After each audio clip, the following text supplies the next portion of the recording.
If Bigfoot has never been proven to exist, why does it generate an estimated $140 million annually across the United States? Tourism, media, merchandise, museums, festivals. An entire economy built on a creature no one can confirm is real.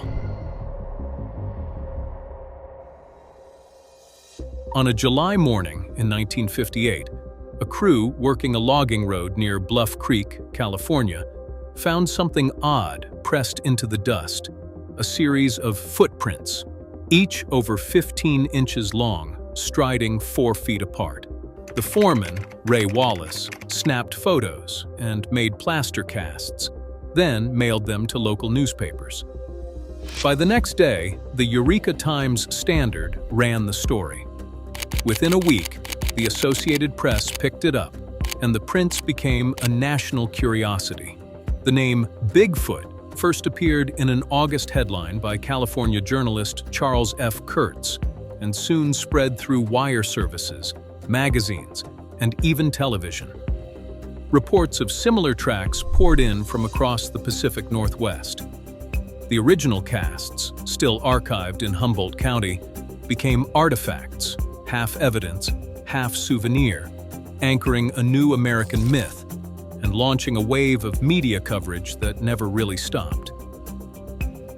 In October 1967, Roger Patterson and Bob Gimlin set out along Bluff Creek with a borrowed 16mm camera and a single roll of film. What they captured in just 59 seconds became the most replayed image in cryptozoology. A large, upright figure strode away from the lens, pausing only to glance back. The Patterson-Gimlin footage was processed locally, then screened in Willow Creek before reaching national television on NBC's The Tonight Show in March 1968. And soon this grainy, silent clip defined what Americans imagined Bigfoot looked like. The film's silhouette, broad shoulders, swinging arms, a purposeful walk became the template for decades of merchandise, museum exhibits, and festival banners. Whether authentic or staged, the footage gave Bigfoot a face, a gait, and a brand, ready for syndication and licensing long before the creature itself was ever proven to exist. On Willow Creek's main street, a plywood Bigfoot stands watch as the town's unofficial greeter.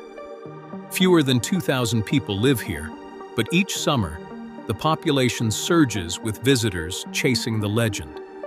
At the heart of this seasonal influx is the Willow Creek China Flat Museum, a low-slung building with the world's largest public Bigfoot collection. Inside, the 1958 Bluff Creek footprint casts site alongside shelves of plaster replicas and the gift shop's wares, including shot glasses, t-shirts, and novelty blowguns, are restocked every spring. The museum runs from May through September, with off-season tours by appointment. While official attendance figures are not published, guest logs and Chamber of Commerce reports point to roughly 30,000 visitors in peak years, with tickets priced between $6 and $12. Festival weekends see brisk sales, but the museum's draw extends beyond souvenirs. The economic ripple is felt across Willow Creek.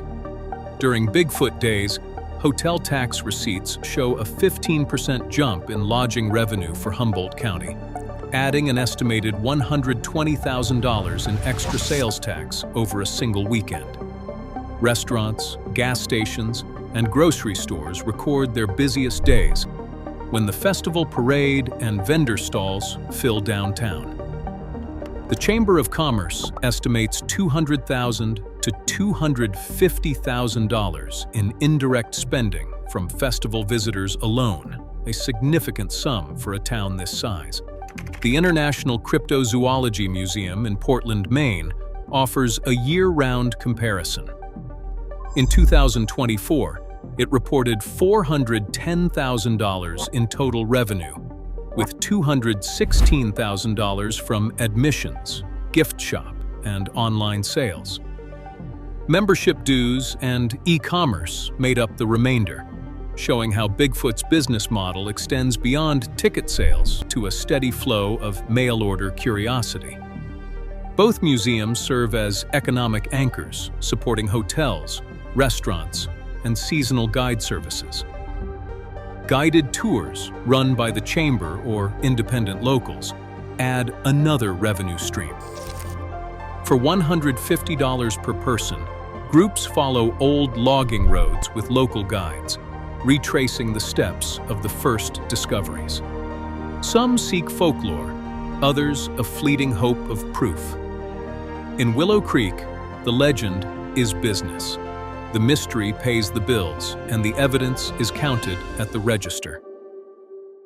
In Marion, North Carolina, the annual Bigfoot Festival turns a small mountain town into a temporary boomtown.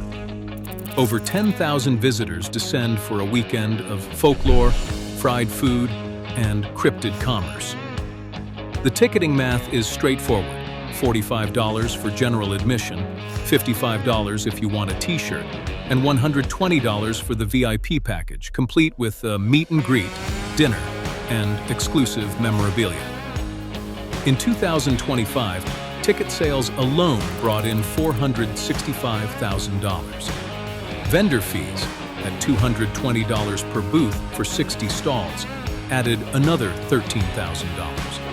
Sponsorships range from $2,500 for a zone sponsor up to $10,000 for the coveted presenting sponsor slot, and they contributed $45,000. On top of that, Marion City Hall collected $12,000 in permit fees just to close the streets and set up temporary structures. The real windfall, though, ripples outward. Local hotels, usually half empty in early fall, reported 85% occupancy and an average daily rate of $98, bringing in $820,000 in lodging revenue over the festival weekend. Restaurants and gas stations see their busiest days of the year, with visitors averaging $30 on food and another $30 on vendor purchases. The city's sales tax receipts jumped by $210,000, and total indirect retail spending is estimated at $610,000. When all the numbers are run through Implan's regional multiplier, the 2025 festival's total economic impact lands at $2.9 million, roughly $283 per attendee.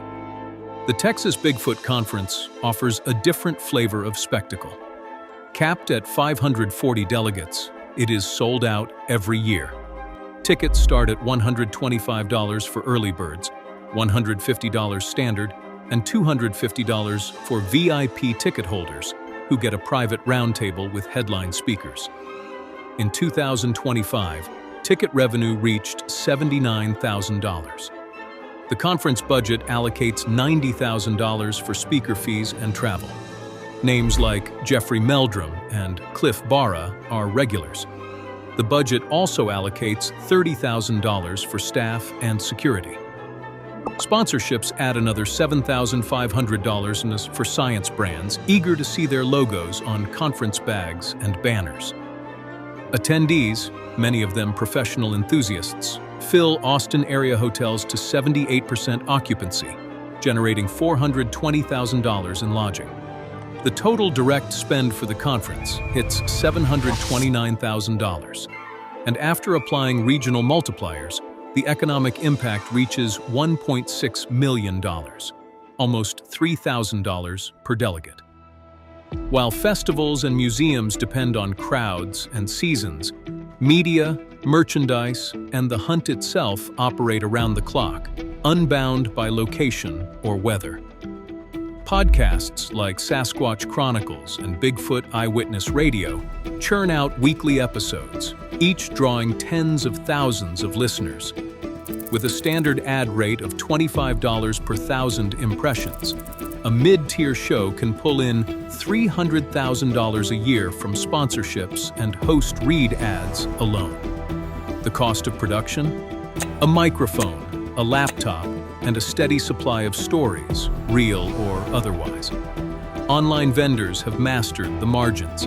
An enamel pin manufactured for 80 cents retails for $12. T-shirts cost $4 to print and ship, and they sell for $25. Across Etsy, Amazon, and dozens of niche web shops, the average markup hovers at 60%.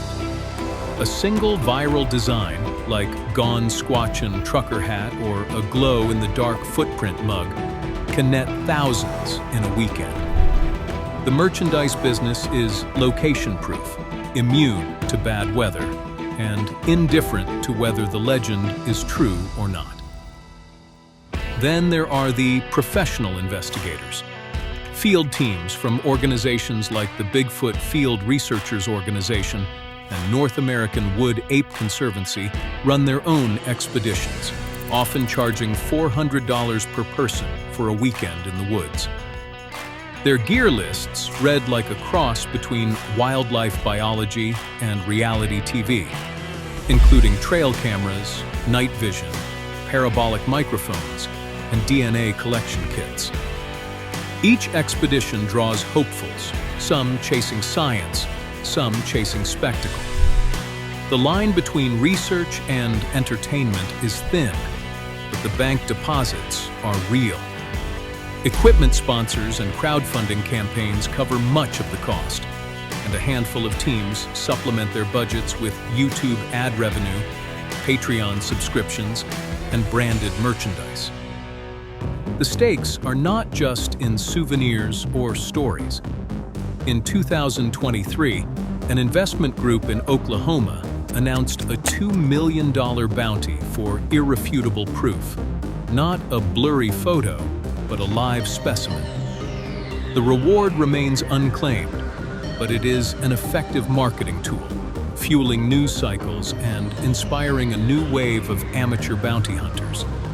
The promise of a cash payout for finding something that may or may not exist is, in itself, a kind of perpetual motion machine. In the end, Bigfoot's most reliable revenue streams are built on the one thing no one can deliver: certainty. The legend is scalable, portable, and endlessly renewable. It can be monetized in a podcast studio, a home garage, or a midnight forest. For those selling the search, the only thing riskier than not finding Bigfoot is actually finding him. Reports of Bigfoot have accumulated for decades, filling databases and shaping a subculture of field researchers. Since the late 1950s, thousands of sightings have been logged, but the pattern is far from random. The Pacific Northwest, which includes Washington, Oregon, and Northern California, stands out as the epicenter. Here, dense forests and remote terrain coincide with the highest density of reports. The Bigfoot Field Researchers Organization lists over 5,000 reports nationwide, with more than 2,300 clustered in Washington and Oregon alone. This geospatial density has made the region a magnet for research, drawing both scientists and enthusiasts to its woods. Eyewitness accounts reveal recurring motifs. Beyond footprints, the phenomenon of wood knocks emerges again and again. Sharp, deliberate strikes against tree trunks, often repeated in a steady rhythm. These sounds are described as too forceful and regular to be caused by wind or wildlife. In 1977, near Mount Shasta, a group recorded a series of knocks over 2 hours, capturing the audio on cassette. Today, field guides list wood knocks as a primary sign, and tour operators in Willow Creek hand out wooden bats for guests to try their luck. Vocalizations add another layer to the mystery. Reports describe deep whoops, howls, and guttural chatter, often heard at a distance and sometimes picked up by parabolic microphones.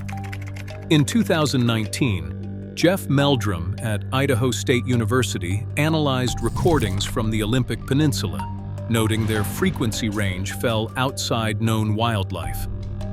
The BFRO estimates that about 40% of Pacific Northwest reports mention strange vocal sounds, a figure that climbs during peak expedition season. Sightings cluster near logging roads, river valleys, and remote campsites, places just beyond cell service. The repetition of wood knocks and vocalizations, reported by strangers across decades, forms a pattern that resists easy dismissal. Each new account adds to the legend, keeping the story alive. Peer behind the festival banners and museum shelves, and a different kind of search emerges, one defined not by hope or spectacle, but by evidence. In the world of biology, proof means more than a story or a cast.